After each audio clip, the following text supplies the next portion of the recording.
Pemirsa, Presiden Joko Widodo telah mengeluarkan peraturan pemerintah tentang penyelenggaraan tabungan perumahan rakyat atau TAPERA. Dalam peraturan ini, pemerintah memutuskan besaran simpanan sebesar 3% dari gaji peserta pekerja dan penghasilan pekerja mandiri.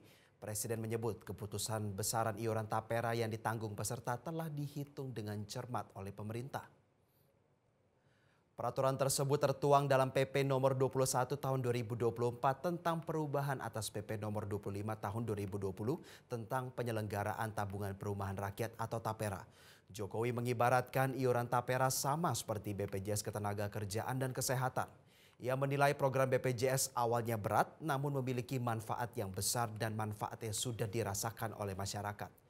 Oleh karena itu Jokowi pun menilai manfaat program TAPERA ini akan dirasakan ketika sudah berjalan. Menurutnya pro dan kontra terhadap program ini adalah hal yang biasa karena program ini belum berjalan. Semuanya dihitung.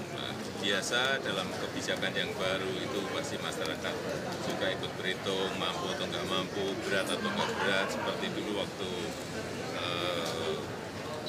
BPJS di luar yang BPI yang gratis 96 juta kan juga ramai, tapi setelah berjalan kan saya kira merasakan manfaatnya bahwa rumah sakit tidak dipungut biaya, hal seperti itu yang akan dirasakan setelah berjalan. Kalau belum biasanya pro dan kontra. Jelajahi cara baru mendapatkan informasi. Download Metro TV Extend sekarang.